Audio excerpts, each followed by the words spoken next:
guys, namaste, back. We're in our real estate series. I think this is video 1, 2, I think it's 4. So in the last video, we were talking about that I said before we ran the numbers on this house or got started to buy our first house, we just needed to get into this idea of time times amount times yield. Real estate is about making money with money, okay? And when you understand this philosophical concept of how you're making money, the idea of leveraging yourself 4 to 5 times when you're putting down 20%, maybe 30% type of real estate you're doing. Some types of real estate, they may ask you for a little more. Single family, typically 20% is sufficient. Now, yes, you can run out there and get FHA loans. You can get veterans loans, right? VLs. You can get veterans loans, VL. You can get different kinds of first-time buyer things. That's not what I'm talking about. I'm talking about you want to become a professional real estate investor. And yes, you could start off with a property that you get on an FHA and you put down 5, 10%. You can make this work. I would condone this if you're getting roommates. If you're going to house hack, and we'll talk about that, I'm cool with less down because you are kind of offsetting your risk. It is your personal home, but then you're also offsetting your risk. Just make sure, even in this scenario, if you're house hacking with only 5 to 10% down, still get a house that you can afford, even if your roommates leave you, okay? We want to win for certain. And if you buy a house that you can afford yourself, and then you bring in a roommate, you're house hacking. And that's a beautiful thing. And that's a great way to get started in real estate because it starts to let you see every transaction is time times amount times yield. All right, so on the house we went and looked at, I told you that was a Class C property in a working class neighborhood, okay? There's no insult on the neighborhood. That's our people. That's the people going to make us rich. People that, for whatever reason, don't want to, can't afford their own home. That's our customer. And what we want to do is buy a decent house, maybe a beat up house that we can put equity in, sweat equity, go over there, repair stuff, paint stuff, hire people, take your time, cash flow, pay for it with your money from work. And what you're going to do is you're going to build an equity position through paying for the repairs yourself, plus working on it on your own. You're going to build what's called sweat equity, and you're going to build equity in this property. So in the house that I went and showed you, it was $89,000. It was actually like 89 and some, 700 and whatever. I put 20% down, right? So pretty sure the down payment was like 18 and some change. I think that's what it was. Let's just say it's 20 grand, keep the math simple. And then the house was 90, okay? That leaves $70,000 that I'm carrying on a note. So the bank is carrying this part. I'm putting down 20, they're carrying the 70 in this example.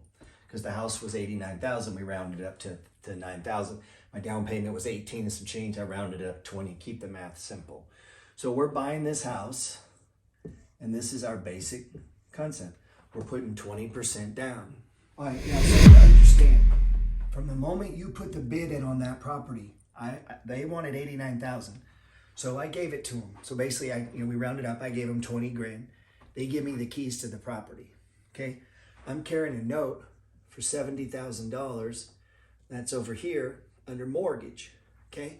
That's how the bank makes their money. Now, this is the leverage. The leverage is the loan. The reason we put down 20 G's is so that we start getting money back. And that money back, that cash flow is from that down payment. So the down payment is going to create the cash flow. Get it? You put the 20% down.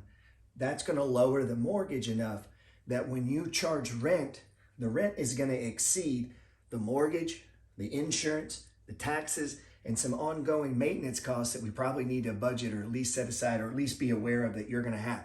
You're going to have to fix shit, change shit over time. Now, I think it's important to reiterate what I just said. The down payment, the 20 grand, is what created the cash flow for me because that gave me separation from the payments that I'm going to make. So that lowered my payments as the owner, right?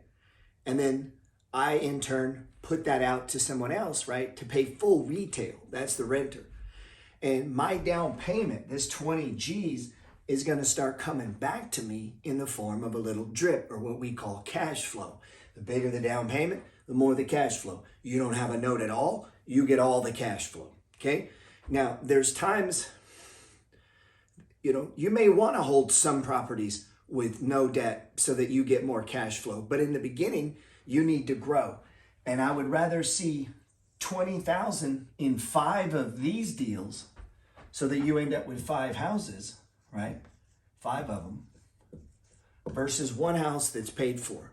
You'll get more, you'll make tax-free income, right? We're going to get into that due to depreciation, tax write-offs for owning this. The government incentivizes you to do this. They want you to put the 20,000 down, the 200,000 down, the 2 million down, the 20 million like the Trumps. They want you to do that. The government wants you to go and take your money and put it down on properties and then rent that to people, because they want you to pay insurance. They want you to pay property taxes. They want you to go to Home Depot. They want you to pay, to fix and repair. It makes the community better. It makes everybody better. What you're doing is like a blessing to not only the government, but your local community and to people. That's the beautiful thing about being a landlord. This playing money, this money game of making money with money goes back 5,000 years, man. They've been doing this since the old days. Landlords, barons held down the land so they could, kick up taxes to the king. The king needs them to collect them. That's what you're doing. This is really just a big money game. Your 20% is what's going to get you into this game. It's what's going to keep you in the game. It's what's going to keep you from getting leverage. It's what's going to keep you from getting taxed. And it's going to multiply your money 4 to 5 times leverage safely. Because you put down such a solid down payment, you're building a wall of safety around your 4 to 5 times leverage. Versus if you had no money down and you're carrying much larger note, so that if you couldn't make the payment, now you're not only not making the payment, you're going in reverse, and there never was any cash flow. That's the situation you have to avoid, and that's what we're trying to understand. So, man, that was awesome. I feel like every time I get going on real estate, we got to stop because I can't run the video as long as I need to. There's so much to it, man. I hope you've enjoyed these last 3 videos. If you've gotten anything out of it, you can go get my free ebook. It's right up here. It's free. If you want a hard copy, I got them. I'd appreciate the support. If you're involved in the stock market, you already know what to do. Get on board the money flow. But listen, I'm not trying to just make people money in the stock market. I'm trying to just help you get rich in life, man, in body, mind, and spirit. And that's what these classes are about. If you've enjoyed them, let me know. Hit me in the comments. Let me know. Hit me up in the DMs. God bless.